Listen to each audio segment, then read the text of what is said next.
Adam Stern reporting that NASCAR Fortune 500 sponsorship has dropped from 60% to 20% since 2005. Let's get into it. Coming up next.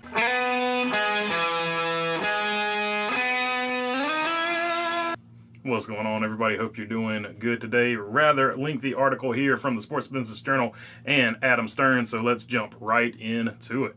The state of sponsorship and sponsorship sales in racing, I think it's harder than it's ever been because there's so many options in the marketplace, said Jacob Wynn, Vice President of Partnership Sales at RFK Racing, which is partially owned by Fenway Sports Group.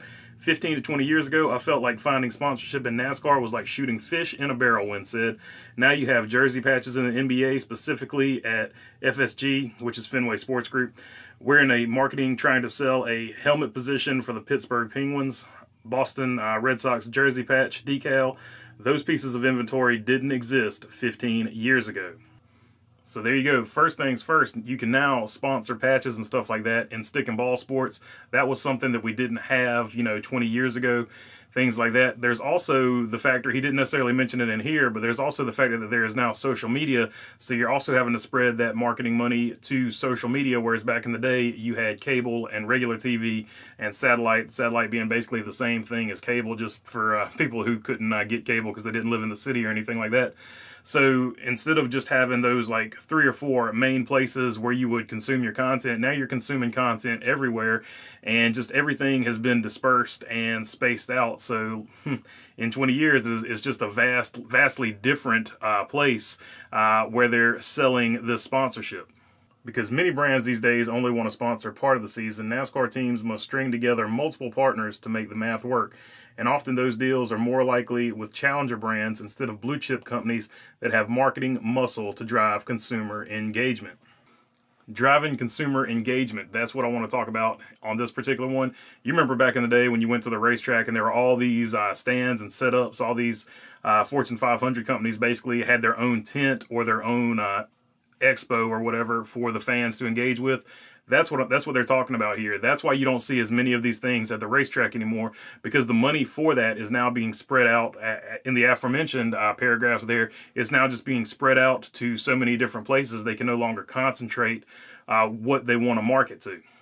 And here, of course, is the big quote. At the 2005 Daytona 500, approximately 60% of primary sponsors on the Cup Series cars were part of the Fortune 500. By 2023, that had fallen to around 20%. Among departures over that time, Caterpillar, Dollar General, Farmers Insurance, GoDaddy, Home Depot, Jimmy John's, Lowe's, Mars, Mountain Dew, Oscar Mayer, and Subway. Just a side note, of course, Subway came back last year with Kevin Harvick. So see, those are massive companies that used to sponsor NASCAR, and that marketing reach goes beyond NASCAR, because not only does NASCAR have to market itself, but these companies were marketing NASCAR for them.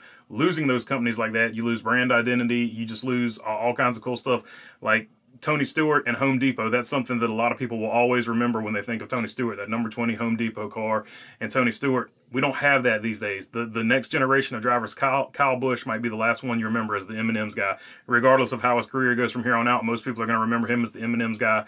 Jimmy Johnson, the Lowe's guy. These drivers going forward, we don't necessarily have that. Maybe Chase Elliott. Chase Elliott might be the last one. I take that back. But other than him, some of these drivers going forward, you're just going to remember them having multiple sponsors, because that is the new format. NASCAR teams rely on sponsorship for roughly 65 to 80% of their annual total revenue. For a full season sponsorship, top-tier driver costs $25 million to $30 million at its peak a decade ago. But now brands say they no longer need a full campaign. Sponsorship revenue remains relatively healthy for NASCAR's best teams, though most bring in an annual sponsor revenue that is now closer to $10 million to $20 million these days.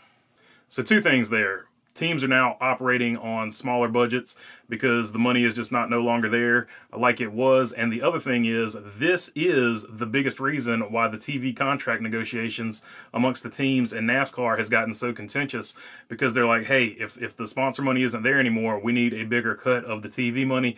This, to me, is exactly what is driving that conflict. NASCAR still has strong messaging because of how sponsorship has been woven so deeply into the field of play. Surveys over the years have routinely pointed to NASCAR fans as being the most brand loyal in sports. that was just reinforced. NASCAR official sponsorships with Goodyear and Coca-Cola are two of the most recognizable sponsorships in sports. Sports Business Journal reported earlier this month.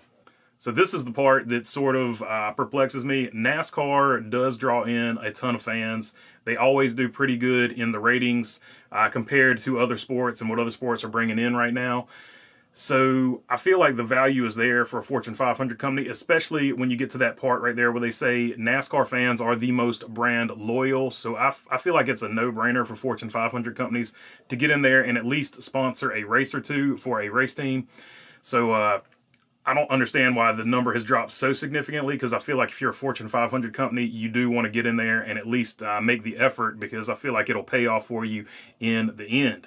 The departure of a major team sponsor often sparks a patchwork approach for finding replacements. After Joe Gibbs Racing lost its $25 million annual deal with M&M's on Kyle Busch's car after last season, Busch switched to Richard Childress Racing, where he now has a host of sponsors such as Cannabis Company, 3Chi, Alsco, Cheddar's Scratch Kitchen, Lenovo, Lucas Oil, and McLaren Custom Grills. At JGR, Busch was replaced by Ty Gibbs, whose sponsor this year have included Monster Energy and the Christian nonprofit He Gets Us. So there you go. Going forward, that's what I was just talking about. Like Chase Elliott might be the last one with Napa. Even Kyle Busch, a two-time champion of the sport, now has a patchwork deal of sponsors. And really, it takes it back to the early 80s, late 70s, where there were a lot of drivers that had patchwork sponsors. There were some of your really big names that had the main sponsor for the full season. But this is actually sort of going back to the 60s and 70s, where you just had whatever race you had a different sponsor. So in some ways, it's coming full circle. Everything is cyclical. But I do think this will be the new model going forward, unless things change. Because like I said, there's just more eyes on entertainment. You got social media instead of just having like 3 or 4 big TV networks. You've got all these streaming services and things like that. So just different eyeballs are going different places, and the money must be spread out the same way. So I think going forward, you're just going to see the Kyle Busch model be the norm. But that's all I got for you on this one. Let me know what you think about it down in the comments. If this is your first time to the channel and you made it this far, I would appreciate your subscription. If you already subscribed, you know I appreciate you guys as well. If you want to help out the channel, check out the merch link down in the description. And other than that, thanks for your time. Peace.